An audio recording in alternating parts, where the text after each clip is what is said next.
Puji Tuhan, silakan duduk. Ya, shalom Bapak Ibu semua. Ya, puji Tuhan, pada saat siang hari ini kita mau kembali belajar kebenaran firman Tuhan. Belajar kebenaran firman itu tidak ada habisnya. Semua menjadi baru dalam kehidupan kita. Bukan kepada jemaat saja yang harus belajar, tetapi kepada kami sebagai hamba Tuhan juga terus belajar. Selama hidup ini kami terus belajar oleh pengalaman hidup, menggali terus setiap kebenaran firman yang kami baca, yang kami mau bagikan kepada jemaat Tuhan ya di GBI CC Latu Menten ini. Ya, saya memberikan tema dan judul Miracle in Praise and Worship.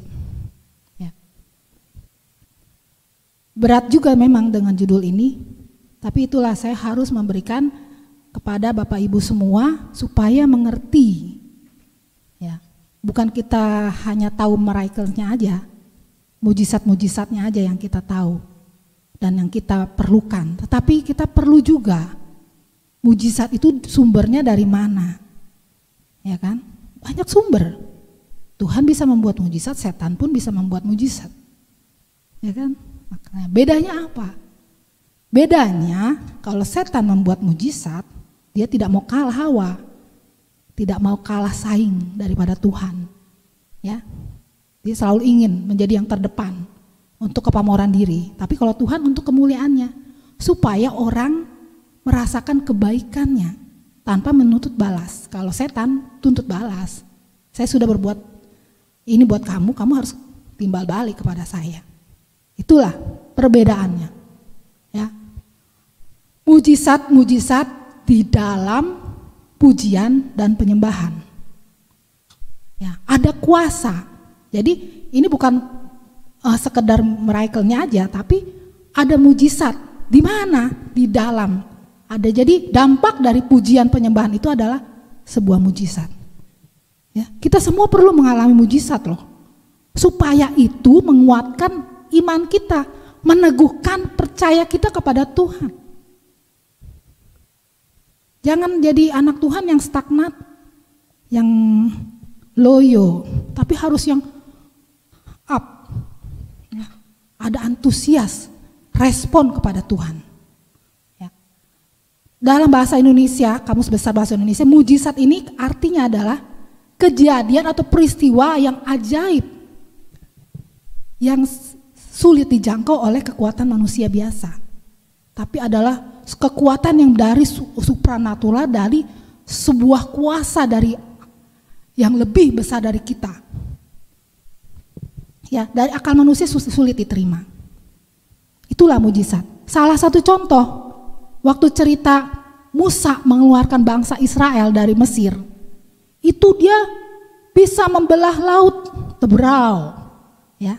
Kalau yang pernah ikut sekolah minggu mungkin tahu atau yang baca Alkitab, laut tuh airnya bisa menyingkir kiri kanan dan bangsa Israel bisa berjalan di tengah-tengahnya itu kering sampai ke depan, ke seberang sana.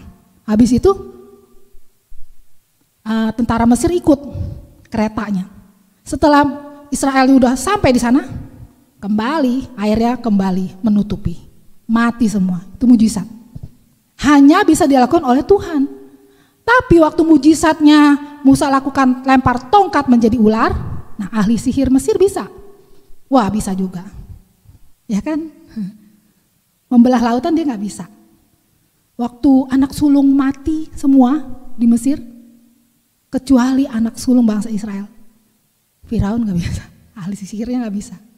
Ya, ada hal yang tidak bisa dilakukan oleh kuasa kegelapan. Di sekarang ini banyak kuasa kegelapan. Dia menyembuhkan orang dengan pakai semedi, ada. Tapi bilangnya dari Tuhan Yesus. Padahal dia mutih, katanya mutih, puasa mutih. Ada di pulau-pulau sana. Di sini mungkin nggak ada ya, di sini nggak ada, sana-sana banyak. Jadi dia untuk naikin dia punya ketenaran pelayanan dia supaya pamornya ada. Hamba Tuhan, dia pakai kuasa-kuasa itu. Tapi hati-hati ya, itu yang bukan dari Tuhan. Karena di Matius 24 ayat 24 kita baca sebentar. Itu bukan dari saya yang katakan ya, tapi di Matius juga ada. Matius 24 ayat 24. 24 pasal 24. Pasal 24. Nabi-nabi palsu, Mesias-Mesias palsu akan datang. Nah, sebab Mesias-Mesias palsu dan nabi-nabi palsu akan muncul. Dan mereka akan mengadakan tanda-tanda yang dahsyat dan mujizat-mujizat. Sehingganya sekiranya mungkin mereka menyesatkan orang-orang pilihan juga. Hati-hati. Kalau gereja beribadah jangan menclok-menclok. Sekalinya apes dapat yang kayak beginian. Sekarang banyak marak-marak orang melayani hanya untuk kepuasan dan ketenaran diri hamba Tuhannya. Bukan untuk kemuliaan Tuhan. Untuk mencuri kemuliaan Tuhan. Dia pakai begini, dia menyatakan saya Mesias. Mesias ada di sini, Mesias ada di sana. Kita ngikutin semua. Hati-hati. Kalau bukan yang dari Tuhan, hati-hati. Ini sudah digenapi, sekarang ini sudah ada. Tapi bagaimana kita bisa mempunyai roh untuk menimbang, untuk mengerti yang mana itu benar atau yang tidak, sesuai Alkitabiah atau yang tidak. Makanya ini jangan kita mengejar mujizatnya ya. Wih, di sana ada mujizat, di sini kita kejar mujizatnya doang. Tapi kita tidak mengejar sumber yang membuat mujizat. Kita lupa dengan Tuhan Yesus. Kita ingin mujizatnya. Oh, si pendeta A. Jadi kita kalau waktu pendeta A yang terkenal, kita ikutin ekorin dia khotbah. Pendeta B di sini, oh dia di sono ikutin. Ada itu, saya tahu. Ya. Akhirnya pujian itu menjatuhkan hamba Tuhan itu. Wah, dia merasa hebat, saya sombongnya sudah mulai naik. Setan pakai untuk menjatuhkan dia. Jangan mengejar mujizat. Akhirnya kita juga kena. Kita kecewa dengan semuanya itu. Siapapun yang memberikan firman itu berasal dari Tuhan. Jangan pandang. Biar kita cuma berdoa, Tuhan pakai hamba Tuhan itu untuk menjadi rema bagi kami. Itulah kuncinya. Jangan kejar mujizatnya. Suatu saat kita akan kecewa, nggak taunya mujizat itu dibuat oleh Mesias-Mesias palsu, nabi-nabi palsu. Ya, saya nggak perlu sebutkan. Ya biar kita melihat. Ya, jangan mengejar mujizatnya.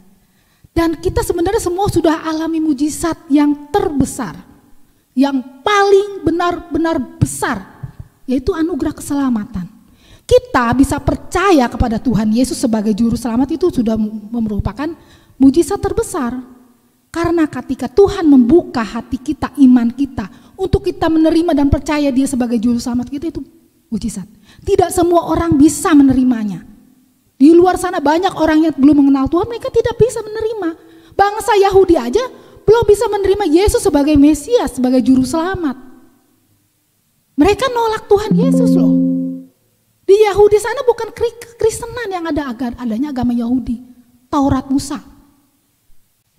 Jadi kita semua sudah mengalami anugerah yang besar, itu merupakan sebuah mujizat dalam hidup kita bisa menerima Tuhan Yesus sebagai juru selamat.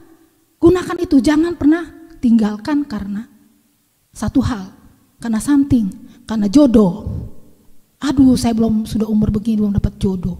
Di sana ada. Ya udah, disuruh pindah agama. Oke lah, yang penting gua punya jodoh, menikah. Hidup bukan sekedar menikah. Bukan berarti kita tidak boleh mempunyai pasangan, tapi boleh. Tapi itu yang sesuai dengan kehendak Tuhan. Yang bisa membangkitkan iman kita, mensupport iman kita supaya naik, bukan malah up. Ya, banyak artis yang meninggalkan Tuhan karena jodoh. Hidupnya apa? Tidak dikasih anak, terus cerai pula. Ya kan? Tidak ada sesuatu hal. Ini cuma sebagai kata pembuka. Jadi intinya, kita perlu mengalami mujizat-mujizat berikutnya. Apa pergumulan kita? Apakah itu di luar kendali kita tidak mampu menyelesaikan masalah kita? Itu kita perlu karunia dari Tuhan, mujizat dari Tuhan. Bagaimana caranya? Kok saya doang gak pernah dijawab-jawab? kadang kita berdoa menurut sesuai dengan keinginan kita, bukan kebutuhan. Keinginan yang kita naikkan, tapi bukan kebutuhan. Ya. Lewat apa? Lewat dengan, makanya di sini saya judul mujizat di dalam pujian penyembahan. Pujian penyembahan itu ada kuasa. Pujian penyembahan bukan sekedar menyanyi, bukan sekedar bisa tahu lagu, bukan. Tapi itu pujian penyembahan itu meliputi semua hidup kita. Hidup kita, roh, jiwa, tubuh. Bukan sekedar di mulut atau orang yang punya suara bagus. Enggak. Jadi ya, kalau yang Bapak Ibu yang katanya, aduh saya gak bisa nyanyi. Bukan sekedar gak bisa nyanyi.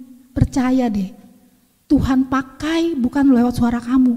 Hatimu, hidupmu yang memuliakan Tuhan itu merupakan pujian penyembahan yang merupakan dupa yang harum bagi Tuhan.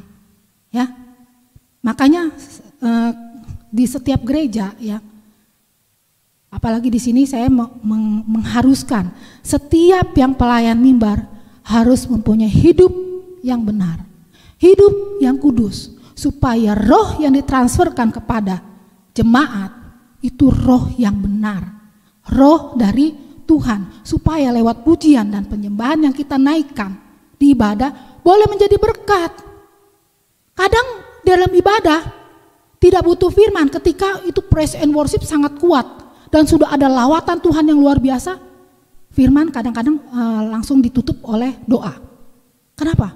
Jemaat sudah dilawat oleh Tuhan. Ya, pujian dan penyembahan. Dampak daripada pujian dan penyembahan itu adalah sesuatu hal yang luar biasa. Apa yang itu dikatakan penyembahan, pujian? Penyembahan itu adalah dalam bahasa Yunani adalah katanya artinya proskuneo, artinya tersungkur, menyembah. Ya, kita menyembah orang yang lebih tinggi dari kita, yang kita anggap lebih agung, seperti raja ya. Kita semua rakyat menyembah, sujud kepada raja, ya kan? Terus prajurit-prajurit sujud kepada raja, karena kita mengakui dia lebih besar dari kita, lebih tinggi dari kita. Begitu juga kita dengan Tuhan, kita anggap dia lebih agung, lebih luar biasa, ya kan? Lebih luar biasa dari kita. Kualitas kita sebagai manusia apa? Kita ciptaannya. Dia yang menciptakan kita.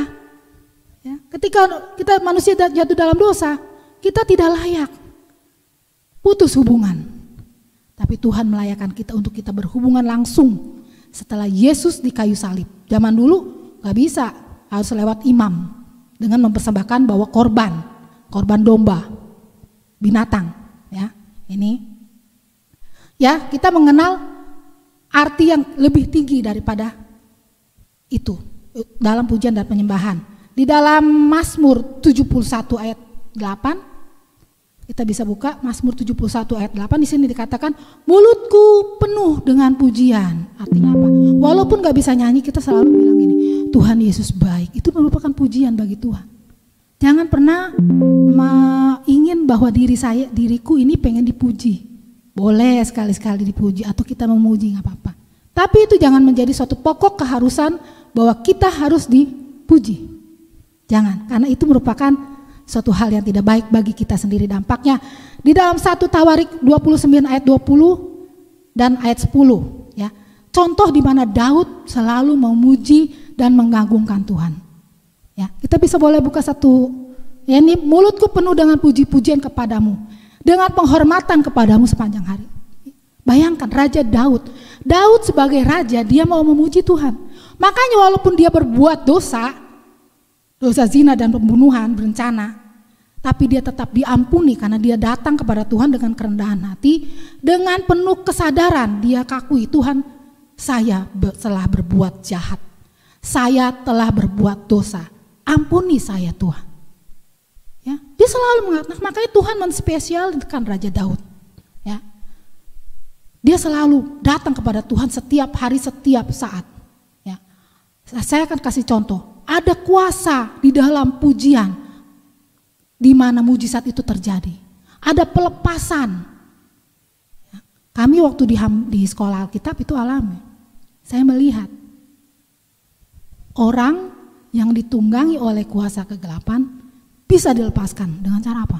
Bukan doa saja. Kami memuji, menyanyi, ada kuasa dalam darahnya, darah domba Allah. Ada kuasa dalam darahnya, darah anak domba Allah. Terus kita nyanyi. Nyanyi dengan apa? Bukan sekedar mulut menyanyi, tapi hati kita tertuju kepada Tuhan. Pikiran kita tertuju kepada Tuhan supaya Tuhan hadir di sini melawat orang yang kerasukan, melepaskan dia. Kami bergandengan tangan. Waduh, 2 minggu loh, 2 minggu dilepaskan, susah sekali. Orangnya masih hidup, ada di Bekasi, orang Batak, dikasih opo-opo di sini, supaya opungnya bilang, "Nak, nanti kamu sekolah tetap pakai ini sabuk dari opung ya, supaya kamu dapat berkat terus." Dipakai sama dia. Dia lepas nggak mau pakai lagi, tapi dia memuji Tuhan, dia ingin dipenuhkan Roh Kudus. Ketika dia meminta itu, setannya nggak senang dari itu jimat, rontak. Akhirnya dia kerasukan, wah ngamuk, cewek loh, ngamuk, dilepaskan nggak bisa, ngamuk terus. Kami semua anak-anak di sekolah bersatu hati, walaupun kami masih belajar, tapi dibantu dengan staf yang ada, guru-guru yang ada. 2 minggu dilepaskan, katanya baru dia ngaku, itu dia punya jimat dari opung. Karena setan selalu berbohong. Dengan kuasa, pujian dan penyembahan, mujizat terjadi, ada pelepasan. Banyak yang kita lihat ya, orang-orang yang kerasukan, itu contoh yang nyata. Tapi ada juga mujizat-mujizat, saya nggak pernah mengalaminya. Saya sakit, saya berdoa minta sama Tuhan. Saya menyembah Tuhan setiap malam, saya tumpang tangan di tubuh saya yang sakit. Tuhan sembuhkan, ya, tanpa harus operasi dan lain sebagainya. Itulah yang saya kasih contoh kepada kita semua, supaya kita memakai ketika ibadah ini dalam pujian penyembahan, kita benar-benar memuji Tuhan, memuji dari hati kita, walaupun kita nggak bisa nyanyinya, tapi kita mau belajar pujian itu perlahan-lahan nggak apa-apa. Saya juga dulu nggak bisa nyanyi, tapi saya mau belajar, mau menyanyi, dengar YouTube. Sekarang ada YouTube, sarannya lebih enak, ya kan? Nah, bagaimana kita bisa menyembah Tuhan dengan baik? Ya, di sini dikatakan di Yohanes 4, kita buka ayat intinya, Yohanes 4 ayat 22 sampai 24. Ya, di sini. Kamu menyembah apa yang tidak kamu kenal. Kami menyembah apa yang kami kenal belum. Masih ayat 22. Nah. Belum, ayat 22. Belum selesai. Ya. Nah, kami menyembah apa yang kami kenal, sebab keselamatan dari bangsa Yahudi. Ayat 23. Tetapi saatnya akan datang dan sudah tiba sekarang bahwa penyembah benar akan menyembah Bapa dalam roh dan kebenaran, sebab Bapa menghendaki penyembah demikian. Next. Allah itu roh, dan barang siapa menyembah dia harus menyembahnya dalam roh dan kebenaran. Bagaimana kita mengalami mujizat di dalam praise and worship? Bagaimana kita dapat memuji dan menyembah Tuhan dengan benar? Ini ya. Yang pertama dari ayat 22, mengenal siapa yang disembah. Ini adalah cerita bagaimana Tuhan Yesus berdialog dengan perempuan Samaria yang menimba air di sumur, ya kan? Tuhan Yesus bilang, kamu tidak mengenal siapa yang kamu sembah, ya, tapi kami mengenal siapa yang kami sembah. Kita semua ini mengenal siapa yang kita sembah, ya kan?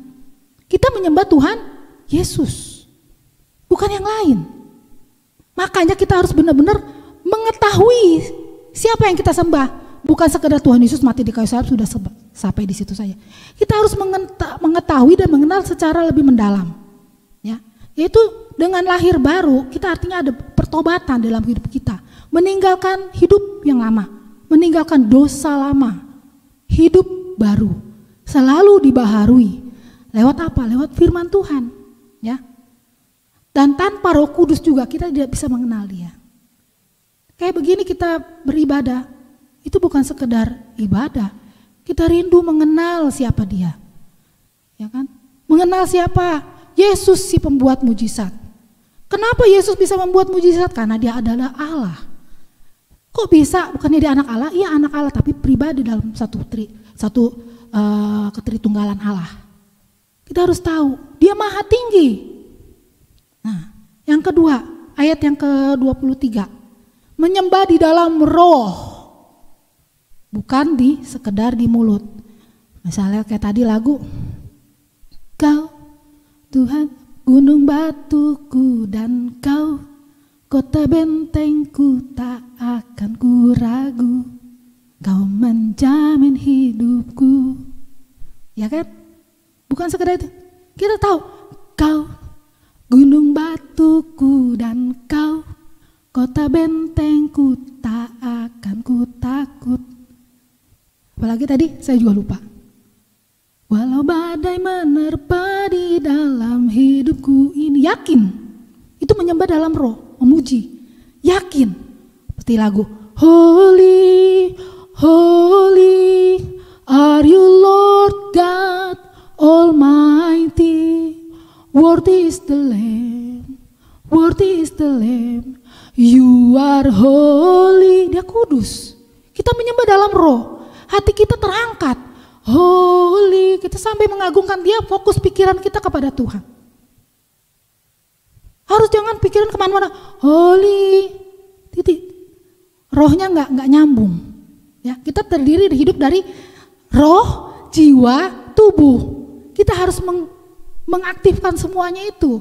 Bukan sekedar tubuhnya aja yang menyanyi, tapi rohnya ikut menyanyi.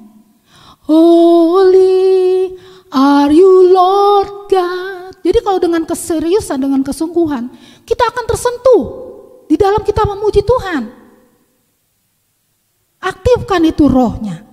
Roh kita bersatu dengan Tuhan. Karena kita tahu, ketika kita percaya roh Tuhan udah ada di dalam kita. Naikkan roh Tuhan supaya penuh. Ya, itu ayat 23, menyembah di dalam roh. Dan yang ketiga, ya ayat yang ke-23-24, di dalam kebenaran, menyembah di dalam kebenaran. Kebenaran apa? Kebenaran firman Allah. Allah itu roh, dan barang siapa menyembah Dia harus menyembahnya dalam roh dan kebenaran. Ya.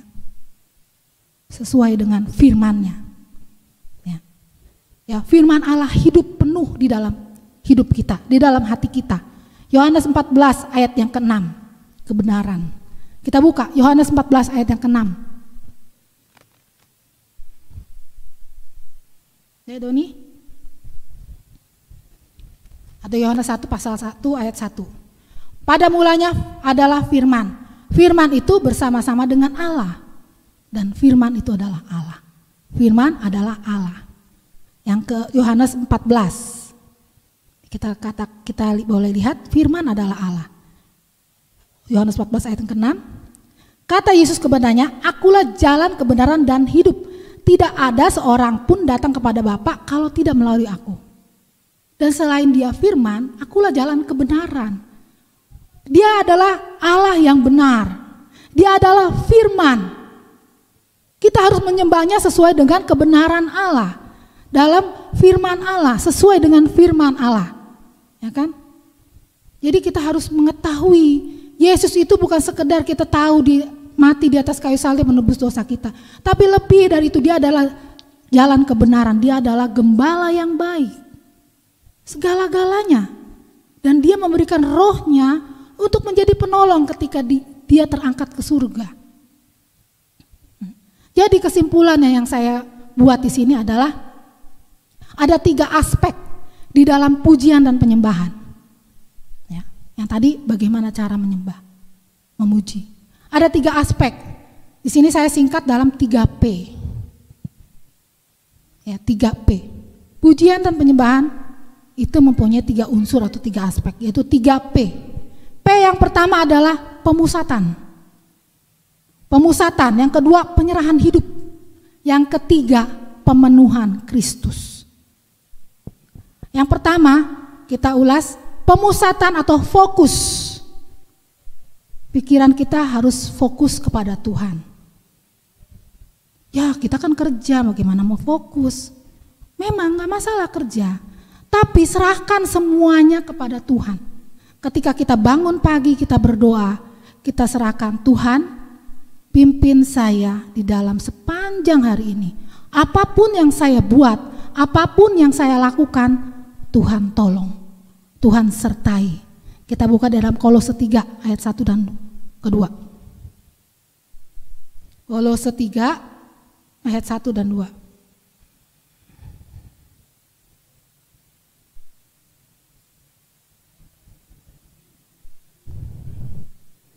Karena itu, kalau kamu dibangkitkan bersama dengan Kristus, carilah perkara yang di atas, di mana Kristus ada, duduk di sebelah kanan Allah. Pikirkanlah perkara yang di atas, bukan yang di bumi. Artinya bukan kita, ya udahlah kita nggak usah pikirin perkara. Pikirkan, tapi sinkronkan itu dengan kehendak Allah. Jadi apapun yang kita buat sesuai dengan rencana Tuhan. Ya. Pikirkanlah perkara yang di atas, bukan yang di bumi. Bukan kepuasan kita. Kita bekerja untuk aktivitas kita, untuk memuliakan Tuhan. Jadi apapun yang kita buat, kita pikirkan itu adalah sesuai dengan kehendak Tuhan. Kita memuliakan Tuhan. Bagaimana caranya? Ya berdoa. Tuhan, saya mempunyai rencana ini. Tuhan tolong jika kehendak Tuhan, biarlah ini boleh berjalan. Tapi jika tidak kehendak Tuhan, Tuhan ganti dengan rencana Tuhan yang lain. Jadi bukan memuaskan keinginan kita sesuai dengan perkara-perkara di bumi. Oh, kedagingan kita puaskan. Enggak. Kita harus sesuaikan dengan sinkronis dengan rencana Tuhan. Supaya kita ini memuliakan Tuhan. Itu fokus. Pemusatan hidup kita kepada Tuhan. Jadi apapun tujuan kita dalam hidup ini untuk kemuliaan Tuhan. Untuk anak-anak Tuhan ya. Saya dulu waktu masih ABG sangat-sangat fanatik banget dengan hal ini. Ya. Kalau cowok deketin saya langsung tanya, apa tujuan hidupmu? Ya kan? Sangat fanatik. Kalau tujuannya hidupnya dia nggak bisa jawab, ya udah nggak usah. Itu untuk kemuliaan Tuhan, cukup jawab itu. Untuk memuliakan Tuhan, baru saya terima. Ya. Itu cukup. Ya. Jadi apapun yang kita buat, fokus kepada Tuhan. Untuk kemuliaan Tuhan. Karena kalau bukan kehendak Tuhan, bukan rencana Tuhan apa yang kita buat, itu bisa gagal berantakan. Ataupun bisa melukai orang. Tidak memuliakan Tuhan. Kok anak Tuhan kok kelakuannya kayak gitu? Nipu. Kok anak Tuhan kok suka marah-marah? Ya kan? Biarlah kita dikuasai oleh Tuhan dengan pemusatan hidup kita kepada Tuhan. Yang kedua, penyerahan hidup. Kita sudah disalibkan, Tuhan Yesus sudah disalibkan, sini dikatakan Kolose tadi, carilah perkara yang di atas, di mana Kristus ada. Yaitu bagaimana nantinya kita akan bersama-sama dengan Tuhan Yesus ketika Tuhan Yesus datang kali yang kedua. Yang kedua, penyerahan hidup. Kita serahkan, Tuhan Yesus telah menyerahkan dirinya untuk kita. Kita serahkan diri kita kepada Tuhan. Bagaimana caranya seperti Abraham membawa Ishak untuk dipotong? Enggak juga. Ya kan? Kita menyerahkan hidup kita kepada Tuhan. Tubuh kita ini sebagai persembahan yang hidup, yang kudus bagi Tuhan. Zaman dulu orang mau beribadah kepada Tuhan, mau mengaku dosa, harus bawa kambing, domba. Berapa duit kalau kita hitung sekarang? Dombanya bukan domba yang kurus, domba yang gemuk. Berapa juta? Ya kan kalau dihitung pakai rupiah. Tapi ya dengan kemurahan Tuhan anak domba Allah telah diserahkan. Kita cukup membawa diri kita untuk beribadah. Ya, untuk memuliakan Tuhan dimanapun kita berada. Penyerahan hidup kita. Hidupku bukannya aku lagi, tapi Yesus dalamku. Itu lagu lama. Yesus hidup dalamku, hidupku bukannya aku lagi. Itu zaman dulu. Ada, bukan hidup kita, bukan kita lagi, tapi Yesus yang lebih besar dan terbesar di dalam hidup kita. Munculkan itu. Kami sebagai hamba Tuhan diajar untuk seperti itu. Ya walaupun secara manusia kami kadang membuat kesalahan, tetapi kami selalu minta Tuhan tolong. Ya. Kita buka dalam Roma 12 ayat 1 dan 2a. Roma 12.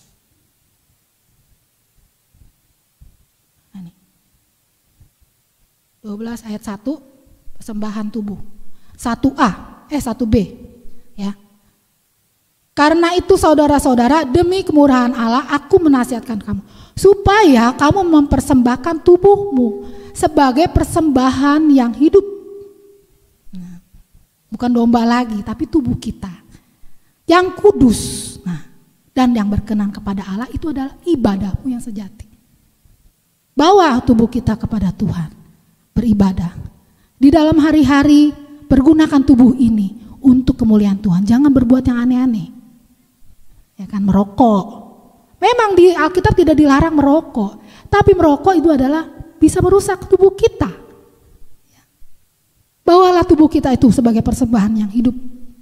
Pendeta nggak tahu kalian berbuat apa dimanapun, tetapi tanggung jawab kita sebagai pribadi, melepas pribadi itu kepada Tuhan. Kami hanya mengarahkan, mendoakan supaya semua jemaat hidup benar di hadapan Tuhan. Ya, dengan tubuh-tubuh kita ini kita melakukan hal-hal untuk kemuliaan Tuhan. Yang kedua ayat 2, janganlah kamu menjadi serupa dengan dunia ini, tetapi berubahlah oleh pembaharuan budimu. Jangan serupa. Oh dia diskotik, bukannya ke diskotik nggak boleh, boleh. Tapi kan di sana juga kalau kita bertemu teman yang baik, kalau nggak baik kita kena juga. Dalam dosa apa? Perzinahan. Dalam dosa apa? Kemabukan. Dalam dosa apa? Pesta pora. Ya kan? Kita nggak bisa rem. Kita mau menginjil pendeta di night club. Menginjil kamu cuma sendiri. Ada juga kamu yang kebawa, kamu diinjilin mereka. Ya kan? Di mana kita tidak mampu, jangan kita mencobai. Jangan mencobai diri kita dan Tuhan. Ya. Ya. Itulah yang harus kita katakan, penyerahan hidup kepada Tuhan, persembahan tubuh kita untuk kemuliaan bagi nama Tuhan. Yang ketiga, tinggal 12 menit lagi. Pemenuhan Kristus. Kalau kita sudah melakukan pemusatan, fokus kita kepada Tuhan, penyerahan hidup kepada Tuhan, biar Tuhan yang memimpin, kita persembahkan tubuh kita kepada Tuhan. Otomatis perlahan-lahan Kristus memenuhi hidup kita. Roh Kudus yang ada di dalam kita waktu kita percaya cuma sedikit, ya. Nih saya contoh air, waktu kita percaya Roh Kudus sudah ada di segini. Ketika kita terus melakukan kehendak Allah, berfokus pikiran kita, hidup kita kepada Tuhan, dan menyerahkan hidup kita kepada Tuhan untuk kemuliaan bagi nama Tuhan, ini akan penuh. Penuh. Nah kalau ada contoh luber ntar basah semua, ini air akan penuh. Roh Tuhan di dalam hidup kita akan penuh sampai sini bluber. Itu namanya kepenuhan Roh Kudus. Kristus penuh dan Dia akan mengendalikan kita. Ya. Kisah Rasul 2 ayat 4. Buka Kisah Rasul 2 ayat 4, Doni.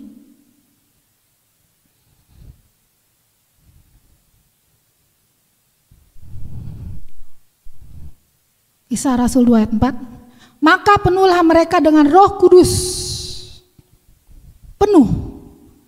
Ya. Yesus naik ke surga, Dia kasih kepada kita semua Roh yang kudus untuk menjadi penolong sebagai pengganti. Trinitas. Allah Bapa, Allah Anak dan Roh Kudus.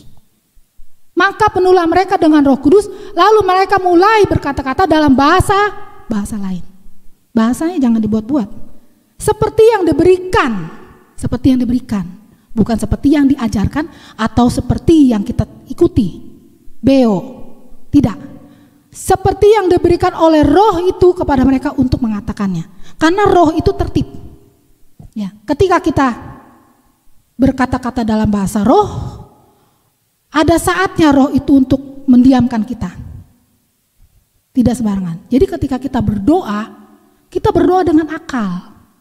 Akal kita jalan, Roh itu juga bekerja, kita izinkan Yesus tetap bekerja dan pikiran kita juga tetap jalan, sadar. Bukan gak sadar. Kalau gak sadar namanya kerasukan. Itu bedanya. Orang yang dipenuhkan Roh Kudus sama orang yang kerasukan beta tipis. Kalau kita tidak bisa mempunyai roh untuk menimbang, salah, kita akan kena akibatnya. Ya, kemarin saya catat ayatnya di mana tuh? Biar kita berdoa dengan akal dan roh kita. Ya.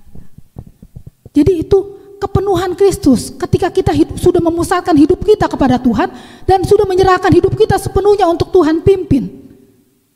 Kita akan dipenuhkan oleh Roh Kudus. Jadi apapun yang kita mau, dulu ada bos saya ya, mantan bos saya bilang gini, Ria, saya bingung kok, saya ingin berbuat baik loh. Sebenarnya hati saya ingin berbuat baik, Cina Jawa ya. Tapi yang keluar jahat melulu. Loh, kenapa ya Ria? Saya jawab, begitu ya. Kita nggak bisa mampu berbuat baik sendiri, Pak. Tapi hanya Tuhan yang bisa memampukan kita untuk berbuat baik. Jangan seperti agama-agama lain, berbuat baik dengan kekuatan sendiri, amal ibadah. Kita berbuat baik dengan kemampuan dari Tuhan. Saya bilang, kok harus dipenuhkan Roh Kudus. Biar Roh Kudus yang mengendalikan kita. Ketika Roh Kudus memenuhi kita, kita akan mendapatkan buah Roh. Saya itu dulu penakut. Lihat orang nih takut ngomong. Kalau ngomong salah. Terus malu banget. Jadi jalan yang saya ambil adalah diam. Pendeta saya maju, dia mundur lagi, maju, diam lagi, mundur. Tapi ketika saya dipenuhkan Roh Kudus itu Tuhan ubah. Saya dulu SMA terkenal kuper. Waduh, nggak punya teman saya bilang, lu kuper banget sih. Dimarah-marahin sama teman. Boro-boro punya pacar, takut saya sama cowok, kabur. Itulah Roh Kudus memampukan saya untuk berubah, untuk mau maju, untuk bisa bicara, bergaul. Tuhan berubah. Biarlah pemenuhan Kristus itu dalam hidup kita terjadi. Roh Kudus memenuhi kita. Apa yang menjadi kelemahan kita? Roh Kudus sanggup untuk mengubah. Kita nggak sanggup, nggak bisa mengampuni orang yang bersalah kepada kita. Kita penuh dendam. Tuhan bisa ubahkan hatimu. Ada buah roh, lemah lembut, kasih, itu Tuhan ada, kasih ke kita, kasih akan semua orang, kasih Kristus Tuhan kasih, bisa mengampuni. Nah, biarlah 3P ini boleh kita alami, pemusatan, penyerahan hidup kepada Tuhan dan pemenuhan Kristus di dalam hidup kita. Nah, ketika semuanya itu ada, apapun yang kita minta dan doakan, Tuhan akan berikan. Itu namanya mujizat. Mujizat kita alami. Mujizat bukan sekedar pujian penyembahan, tapi seluruh aspek kehidupan kita, bukan sekedar menyanyi. Ya, kita buka ayat yang terakhir, Matius 21 ayat 22. Matius 21 ayat 22.